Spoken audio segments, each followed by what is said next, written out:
Hello everyone. पिछले video में विद्यार्थी विज्ञान मंथन मॉक टेस्ट में पूछे गए रीजनिंग और मेंटल एबिलिटी के टेस्ट के बारे में बात की थी। आज इस वीडियो में उसी मॉक टेस्ट फर्स्ट जो कि आपका सितंबर में आया था, उसके जो मैथमेटिक्स से पूछे गए क्वेश्चंस थे उनके बारे में आज बात करेंगे, क्योंकि ये क्वेश्चंस सारे इम्पॉर्टेंट होते हैं और इसी टाइप के क्वेश्चन आपके जो डिस्ट्रिक्ट लेवल एग्ज़ाम होगा बीवीएम का उसमें आते हैं। इसीलिए इन क्वेश्चन को बहुत अच्छे से आप समझें और तैयार करें ताकि आप स्टेट लेवल कैंप के लिए क्वालिफाई कर सकें। यदि आप ये वीडियो फर्स्ट टाइम देख रहे हैं तो चैनल को सब्सक्राइब और लाइक ज़रूर करें ताकि आने वाले वीडियोज़ आप तक पहुंच सकें और आपके जैसे जो अन्य स्टूडेंट्स हैं जो प्रिपरेशन कर रहे हैं बीवीएम के लिए उनको भी ये वीडियो शेयर करें ताकि और भी बच्चे लाभान्वित हो सकें। तो देखते हैं पहला क्वेश्चन क्या है। इसमें पहला क्वेश्चन है ABCD is a parallelogram, find the value of x plus Y. एक क्वेश्चन दिया गया है पैरेललोग्राम जिसका एक एंगल दिया गया है y 2x minus 30, 4y minus 50 और z डिग्री। हमको क्या बताना है, इसमें चार वेरिएबल आप देख रहे हैं, तीन वेरिएबल x, y और z। अब हमको क्या बताना है, हमको बताना है कि x प्लस वाई का वैल्यू क्या होगा। तो देखते हैं इसको हम कैसे सॉल्व करेंगे। सबसे पहले इसमें ये हमको पता है कि जो हमारे ये एडजेसेंट एंगल्स हैं ये सप्लीमेंट्री होते हैं पैरेललोग्राम में, तो इन दोनों का सम 180 डिग्री होगा। तो यहाँ से पहले हम y की वैल्यू कैलकुलेट करते हैं। तो देखिए कैसे, ये फर्स्ट क्वेश्चन है y plus 4y minus 50 is equal to 180, यानी ये हो जाएगा हमारा 5y is equal to 180 plus 50 यानी कि 230। यहाँ से आ जाएगा y is equal to 230 upon 5, 5 4 जा 20, 5 6 जा 30। यहाँ से हमारा आ गया y इज इक्वल टू 46, यानी एक वैल्यू हमको पता चल गई।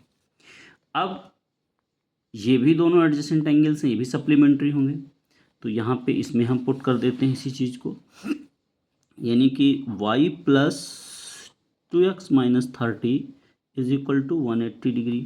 y हमारा 46 था, तो 2x plus 46 minus 30 is equal to 180। तो 2x is equal to 180 minus 16, इनका दोनों का डिफरेंस 16 आया, 16 उधर हमने माइनस कर दिया जा करके, तो ये आ जाएगा 10 4 6 4 164। x इज इक्वल टू आ जाएगा हमारा 164 अपॉन 2 यानी कि 82। हमको जो वैल्यू निकालनी थी वो हमें निकालनी थी x प्लस वाई की। तो x हमारा था 46 और y कितना निकला, x निकला है 82 और y है 46, दोनों का सम करेंगे तो हमारा आएगा 128। तो the correct answer is 128।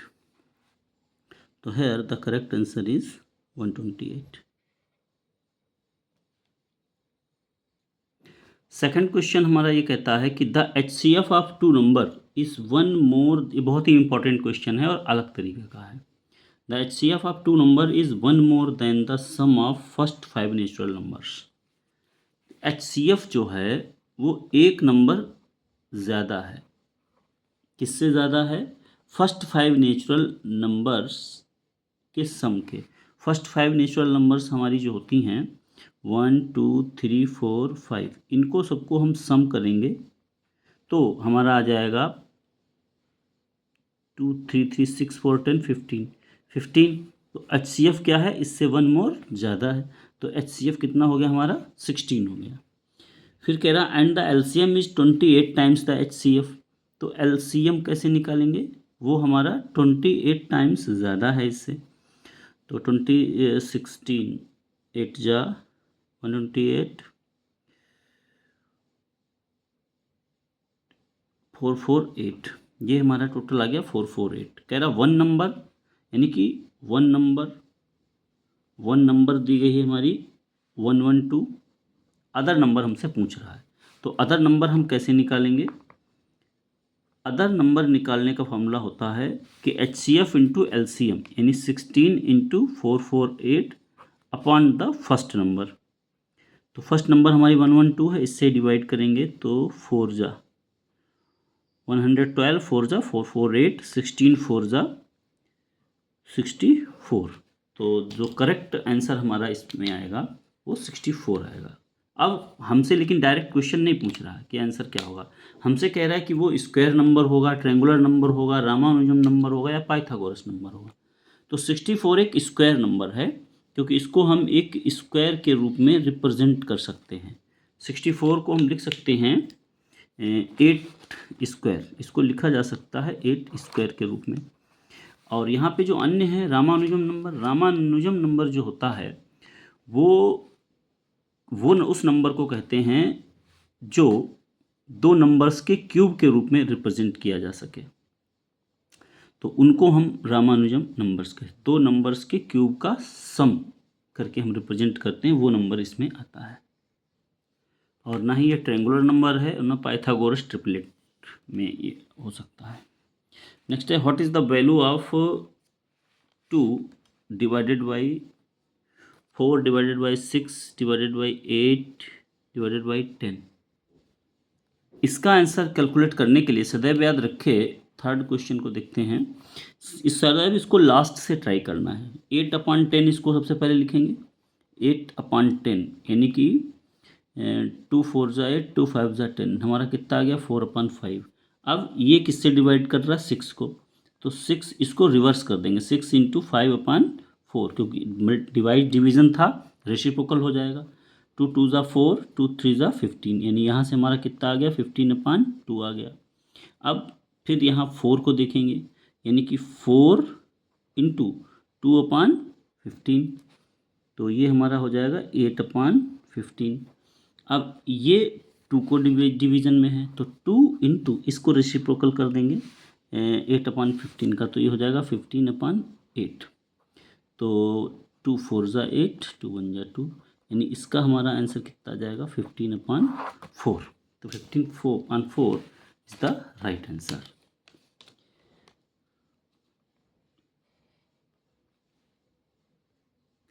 Next question 4 है कि 9.89 seconds is the fastest time for a horse to skateboard 100 meters. How fast can the same horse complete distance of 3 kilometer. कह रहा इतने सेकंड में एक हॉर्स 100 मीटर रेस को complete कर लेता है, तो 3 किलोमीटर को कितने टाइम में वो कैलकुलेट करेगा। तो इसको हम ऐसे कैलकुलेट कर सकते हैं कि 100 मीटर को वो तय करता है 9.89 सेकंड में, तो 1 मीटर डिस्टेंस को वो तय करेगा 9.89/100 में। अब हमको यहाँ कैलकुलेट करना है कि 3 kilometer distance, 3 kilometer distance means 3000 meter distance वो तय करेगा इंटू 3000, 0 0 कैंसिल आउट, और इसको हम मल्टीप्लाई करेंगे तो ये आ जाएगा 3 9 जा 27, 2 3 8 जा 24, 26 2 27 2 29, और एक ज़ीरो लग जाएगा 2 डिजिट, तो 296.70, 296.70। लेकिन ये जो आएगा ये सेकंड में आएगा आंसर, हमको यहाँ क्वेश्चन मिनट में दिया गया है, इसलिए हमें 6 से इसको डिवाइड करना पड़ेगा। 296.70 इसको 60 से डिवाइड करेंगे, तो 60 से डिवाइड करेंगे, डेसिमल हटा के यहाँ हमारा पहुँच जाएगा डेसिमल। अब 6 से इसको डिवाइड करेंगे तो 6 4 जा 24, और यहाँ 5 56, 4.9 यानी 4.9 मिनट समथिंग आएगा, जो कि 4.9 3 मिनट 5 मिनट 8, तो ये 8 मिनट के अप्रॉक्सीमेट इसकी जो वैल्यू आएगी दैट इज़ 5 मिनट। 5 मिनट में वो दूरी तय करेगा। Next question, what is the value of this? Half into 33.3% of 18.3 plus 12.5% of 50। इसको सॉल्व करना। देखिए ये इस टाइप के जो क्वेश्चन होते हैं इनमें कैलकुलेशन बहुत ज़्यादा होती है, तो इनको आप करने के लिए क्या करेंगे, इनको अप्रॉक्सीमेट वैल्यू करके इसको सॉल्व करना। जैसे हाफ 33.3 मतलब upon 100 into 18.3 plus 12.5 upon 100 into 50। कैसे सॉल्व करना है?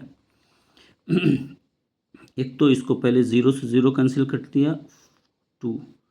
अब यहाँ पे इसको डिवाइड करोगे, 2 6 जा 12 पॉइंट 2 2 जा 4 2 5 जा 10 6.25 आ गया। इधर सॉल्व करोगे तो 100 से इसको डिवाइड कर दोगे तो 0.3 हो जाएगा, 0.33।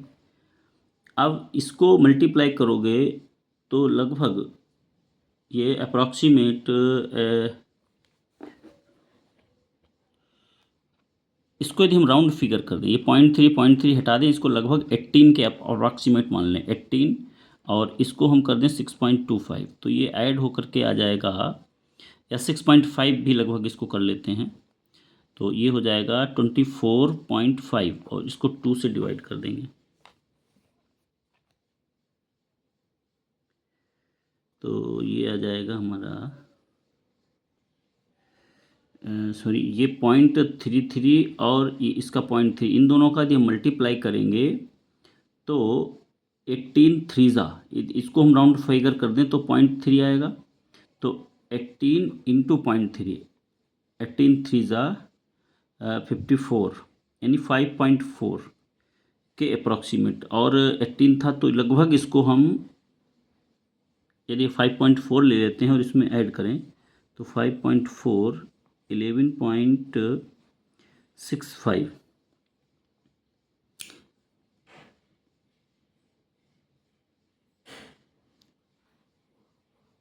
ये थोड़ा सा जो है इसको कैलकुलेट करना पड़ेगा।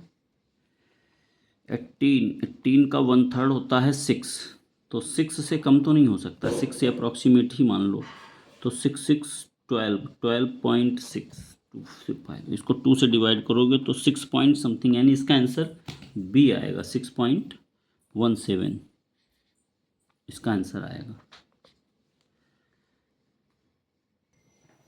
नेक्स्ट क्वेश्चन है, by which number is this multiplied to get the largest even prime number. हमको इस तरीके से यहाँ पे दिया गया है एक स्टेटमेंट, इसको सॉल्व करेंगे। पहले तो इसको इम्प्रॉपर रूप में लिखेंगे, 3 राइट 2/2 राइट 1 सॉरी 3 1 जा 3 और 4/3 डिवाइडेड बाई 3/2 डिवाइडेड बाई 10/9।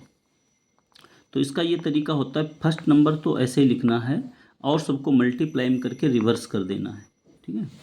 तो 9/10, 3 3 जा 9, 3 से 3 ड्यू कट के 2 5 जा 10, तो ये हमारा आ जाएगा 4/5, 4/5। अब कह रहा है किससे इसको मल्टीप्लाई कर दें कि लार्जेस्ट इवन प्राइम नंबर मिल जाए। तो मान लो हमने इसको x से मल्टीप्लाई कर दें, लार्जेस्ट इवन प्राइम नंबर होता है 2, तो x = हो जाएगा 2 × 5/4, 2 2 जा 4, यानी इसका आंसर हमारा आ जाएगा 5/2। तो इस तरीके से हम इसको कैलकुलेट कर सकते हैं, तो इसका आंसर आएगा 5/2।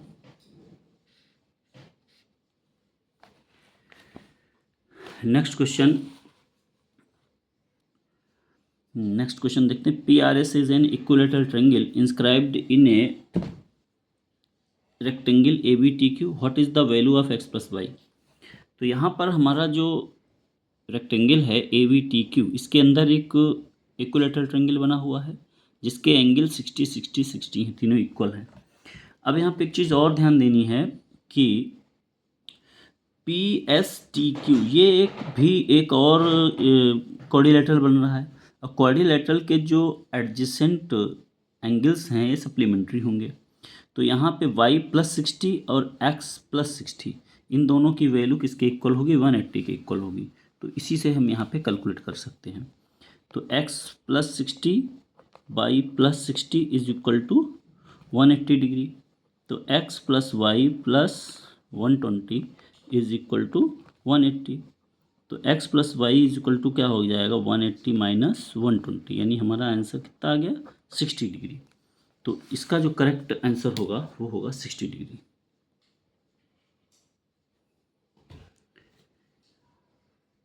नेक्स्ट क्वेश्चन है, the diagram shows A kite P G R F, P G R F एक काइट दिखाई गई है, पी जी आर एफ, और P Q R S is a rhombus. हमको दो एंगल्स दिए गए हैं, ये अपोजिट एंगल दिया गया है, इसका ये वाला एंगल और ये वाला एंगल 117 डिग्री दिए गए हैं, और ये वाले एंगल 37 दिए गए हैं। तो पहले हम क्या करते हैं, हमको ये वैल्यू कैलकुलेट करनी है, and what is the measure of F P G, ये वाला एंगल हमको निकालना है। तो सबसे पहले हमको ये वैल्यू निकालनी होगी और इसके बाद फिर हम इसको कैलकुलेट करेंगे। तो ये एक ट्रायंगल बन रहा है पी क्यू जी, यानी पी क्यू जी, इस ट्रायंगल की यदि हम बात करें, इसमें ये एंगल निकालना है। तो दिस प्लस दिस करें तो हमें 180 से माइनस कर देते हैं। तो देखिए कैसे आएगा, ये आ जाएगा 37 plus 117 plus x is equal to 180। It means x is equal to 180 minus 5, 154, 6,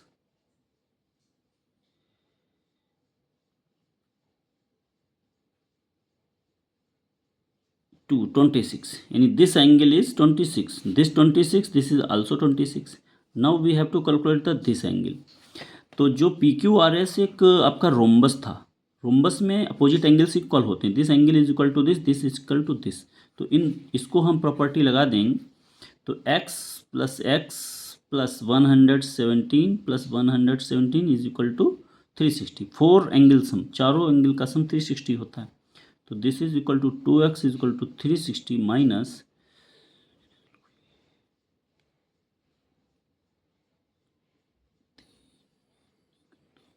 तो इसको माइनस करेंगे तो हमारा आ जाएगा 6, 10 minus 4 6, 5 minus 3 2, this is equal to और 126। Then 2x is equal to 126, then x is equal to 126 upon 2 divide 2 6 12 2 63। This whole angle is 63, then this is also 63। तो 63 minus this plus this, इसको minus कर देंगे तो हमें required angle मिल जाएगा। 63 minus 26 into 2, यानी 63 minus 52 is equal to 11 degree. तो this angle is 11 degree. The correct answer is 11।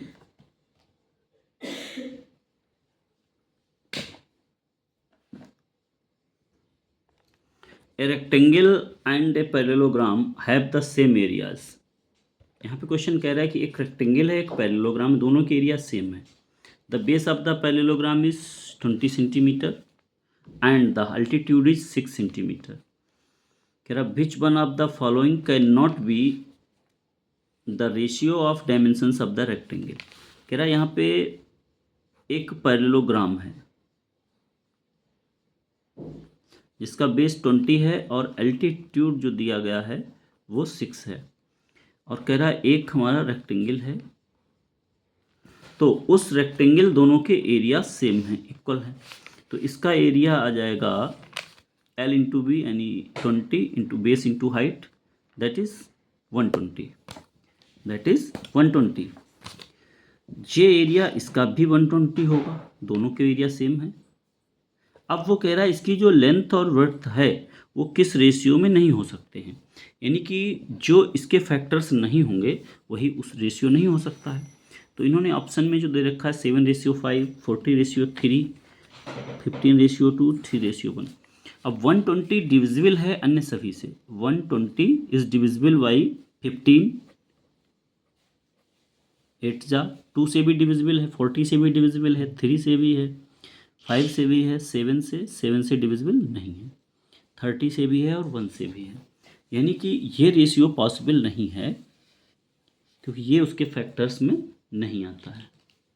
तो इसका आंसर जो होगा 7:5। नेक्स्ट क्वेश्चन देखते हैं। वैसे तो ये फिजिक्स का क्वेश्चन है लेकिन यहाँ पे हमने इसको मैथ में ही ले लिया है तो इसी में देख लेते हैं। सोनार सिग्नल ऑफ 1.00 × 6 हर्ट्ज फ्रिक्वेंसी। तो हमको यहाँ पे क्या दिया गया है, हमको यहाँ पे फ्रिक्वेंसी दे दी गई है। तो फ्रिक्वेंसी हमने मान ली एफ बराबर हमारा दिया गया है 1.00 × 10⁶ हर्ट्ज। फिर कह रहा है कि उसकी वेवलेंथ दी गई है यानी लेमडा, लेमडा दिया गया है 1.50 मिलीमीटर कन्वर्टेड इनटू मीटर यानी 1.5 × 10⁻³ metre. Time taken travel to depth, depth उसकी कितनी दे दी गई है, डेप्थ यहाँ आप देख सकते हैं 1000 मीटर, डेप्थ उसकी कितनी है 1000 मीटर दी गई है। तो पहले तो हमें इसकी स्पीड निकालनी पड़ेगी। तो स्पीड होता है v = n लेमडा, यदि इसको फ्रिक्वेंसी को हम n मान सकते हैं, n लेमडा। n हमारा कितना है 1.00 × 10⁻⁶ और लेमडा है 1.5 × 10⁻³ इसको सॉल्व करेंगे तो ये हमारा आ जाएगा 1.5 × 10⁻³ मीटर पर सेकंड। तो v आ गया। अब हमें समय निकालना है तो समय बराबर दूरी बटे चाल, डिस्टेंस अपॉन v। d हमारा है 1000 और v है 1.3 × 10⁻³ ऊपर जाएगा माइनस यानी ये इससे कट जाएगा। तो 1/1.5 डेसिमल लगाया, डेसिमल 0 बढ़ाया, 15 6 जा 6 जा यानी 0.66 इज द राइट आंसर। इतना सेकंड उसको टाइम लगेगा उस डेप्थ को तय करने में।